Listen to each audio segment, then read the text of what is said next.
Joining us now is Dan Senor, co-founder of Foreign Policy Initiative. And because you yelled at me last time when I said one nice thing about either Giuliani or Scott Walker, I'm not going to get involved with a debate with you on this time. How many times have you been to Israel?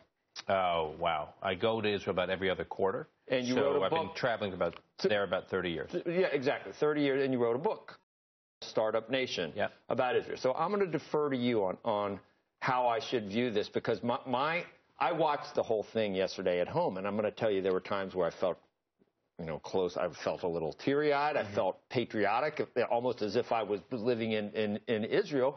And I guess it was the electric environment of the chamber, as even pointed out in the New York Times. It was like a State of the Union address, only even more electric, and the thunderous applause. So when I watched the Democrats afterwards, it was like it was crazy town. It was surreal. It was crazy town. It was surreal. Yeah. So I was sitting 2 or 3 rows behind Elie Wiesel. So you can imagine what you were feeling just watching on TV when the Prime Minister turned to Wiesel and talked about never again, and the idea that Elie Wiesel, who has chronicled what it has been like for the Jewish people throughout history to live with threats of genocide. And then here we have today a country, a regime that is making a threat of genocide, a militant Islamic country that is trying to get a nuclear weapons capability. And then he points to Elie Wiesel in the gallery. I mean, the place, it was just quite moving. The Democrats' press conference after, keep in mind, President Obama tried to get the Democrats en masse to boycott this speech. It failed. Something like 80% of the Democrats showed up. The only ones that didn't show up were extreme hard left, pretty anti-Israel types. In the front row, you had Dick Durbin, Harry Reid, Chuck Schumer. I mean, the leadership was basically present. Steny Hoyer, Nancy Pelosi was there. She wasn't terribly happy, but she was there.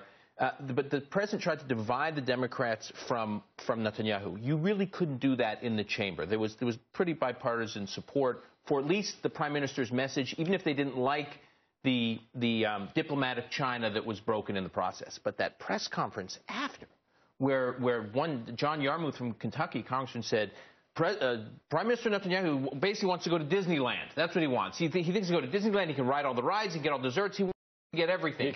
Do you see Axelrod's tweets? I didn't. What did he say? No, they were just, it was just pointed out how shrill and bizarre. What the Prime Minister is saying is, this deal that's being considered would leave Iran's nuclear infrastructure in a very robust way in place. And the deal would have a 10-year sunset provision, which means 10 years, unconditionally, the restrictions end. So they're nuclear. But just wait. Right.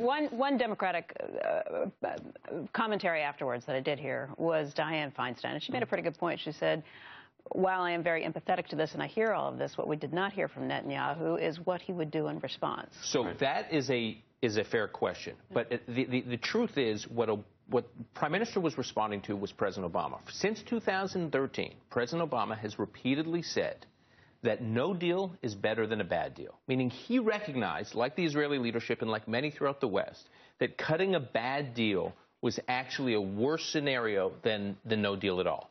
So what the Prime Minister tried to do yesterday was just lay out why this was a bad deal. You, Mr. President, have said that no deal is better than a bad deal. Well, this is a bad deal. To quote him, he said, it's a very bad deal. And then I think in a very surgical way and calm way, he laid out why it was a bad deal. For the president to now say, well, Bibi, what's your plan?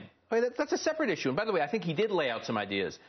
For one, he made the point that tough sanctions against Iran strangled the Iranian economy and brought them to the negotiating table when oil was $100 a barrel. Today, oil's up $50 a barrel. Tough sanctions could put more pressure on Iran. Dan, a lot can happen in 6 years. And we've been lulled into this weird place in a lot of different policy issues, in my view.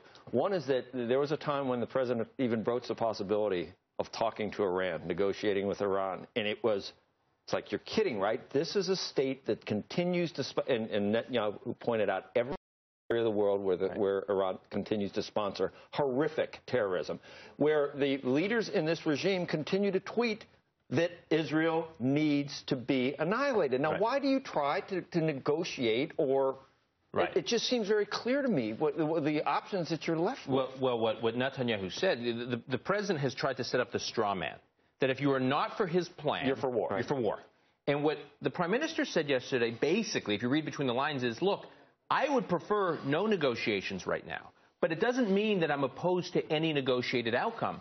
Any negotiated deal, at a minimum, should require that before the restrictions are lifted over the next next decade, Iran has to change its behavior in terms of its threats to its neighbors, these countries it's, quote, gobbling up like Lebanon and Syria and Yemen and Gaza, and it must end its threats of annihilation against Israel. If their behavior is not going to change, how can you lift the restrictions? So he's not saying no deal. He's saying that it's got to be a sort of deal with teeth. I felt a sense of relief a couple of times when he clearly and factually talked about Islamic-sponsored, Islamist influence on terrorism and what's sponsoring it. And it's because it's in such stark contrast to this weird... Right.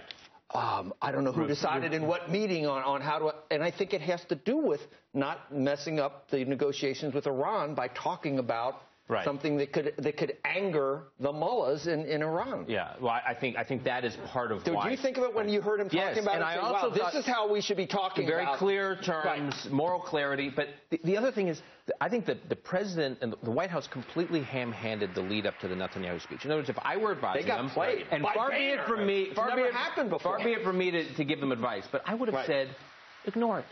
Minimize it. Instead, Obama says that Biden's not going to attend, Kerry's not going to attend. I think they were hoping to intimidate Netanyahu into pulling out. Then he started to pressure Democrats not to show up at the speech. Then after the speech, he does a response from the Oval Office. And that's why most Americans actually even learned about it. That's why they paid attention to it. He completely elevated it. Right.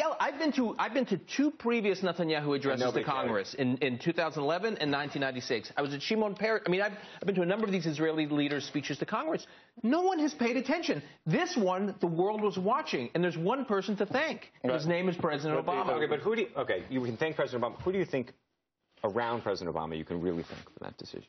Look, I think foreign policy in this White House is pretty tightly controlled, and this administration is pretty tightly controlled in the White House. I think there's such personal animus between Netanyahu and Obama that Obama was going to do everything he could to personalize this and hopefully try to intimidate Netanyahu from Gordon Gekko. He wasn't real, but he said something like the Falcon became the Falconer or something. But Boehner, as silly as he's looked and been pigeonholed, he looked very strong here. Well, it's just he put the suddenly they looked like him and his group, which had been the gang that couldn't shoot straight on certain issues. They got played here, and anyone. It just is weird to be put in a position where you're defending Iran or where you're trying to enable Iran against one of our strongest or arguing that Iran could become a reasonable actor in the international system. Look, you and I talked earlier, 2010, at the White House's urging, the UN Security Council passed a resolution saying that Iranian enrichment of uranium must end. 0. Iran must halt the building of its ballistic missile program.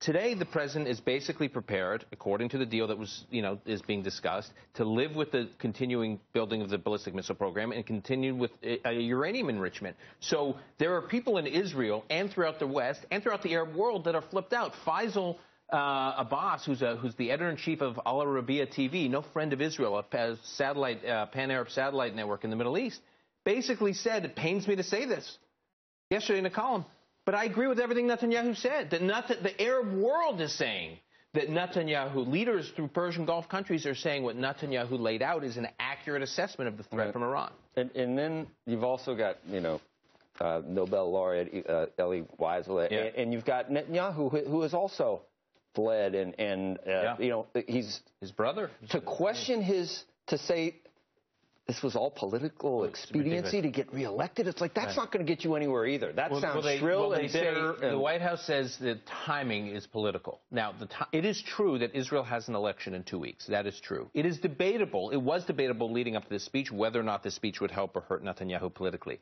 But it is also true that March 25th was the deadline that John Kerry agreed to for the final deal to be cut. So when was Netanyahu supposed to come? They say he came now, it's political. He came now because it was before the deal was finalized. He's trying to shape the outcome of this process. To wait would be to concede the deal and let it just play out. It all started when Kerry said, hey, why should we listen to Netanyahu?